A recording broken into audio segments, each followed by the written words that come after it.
এক গ্রামে থাকতো রিয়া নামে এক মেয়ে। রিয়া ছিল খুব সুন্দর আর ভদ্র স্বভাবের। তার বাবা ছিলেন সৎ মানুষ, সংসারের কষ্টে কখনো মিথ্যা বা অন্যায় করতেন না। কিন্তু তিনি ছিলেন দুর্বল, স্ত্রী যা বলতেন তাই মেনে নিতেন। রিয়ার মা ছিল একটু স্বার্থপর প্রকৃতির। একদিন তিনি ঠিক করলেন তার ভাইয়ের ছেলের সঙ্গে রিয়ার বিয়ে দেবেন, কিন্তু সেই ছেলেটি ছিল রুক্ষ, খারাপ স্বভাবের।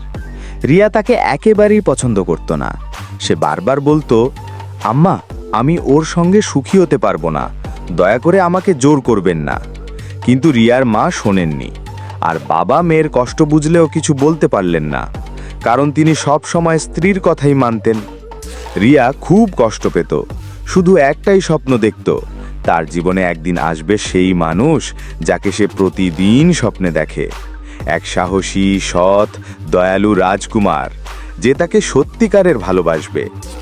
এক রাতে রিয়া আকাশের দিকে তাকিয়ে প্রার্থনা করছিল। হঠাৎ যেন মনে হলো তার স্বপ্নের রাজকুমার ডাকছে। কিছুদিনের মধ্যেই সত্যি সে যুবক রিয়ার জীবনে এসে গেল। সে দেখতে হুবহু রিয়ার স্বপ্নের মতোই। রাজকুমার রিয়াকে বলল, তুমি কাউকে ভয় করো না, আমি তোমাকে নিয়ে যাব এমন জায়গায় যেখানে থাকবে না জোর জবরদস্তি, থাকবে শুধু ভালোবাসা। একদিন সুযোগ পেয়ে রাজকুমার রিয়াকে নিয়ে গেল দূরে, এক অচেনা কিন্তু সুন্দর জগতে। সেখানে রিয়ার কষ্টের জীবন শেষ হলো, আর শুরু হলো সুখ আর ভালোবাসার নতুন অধ্যায়।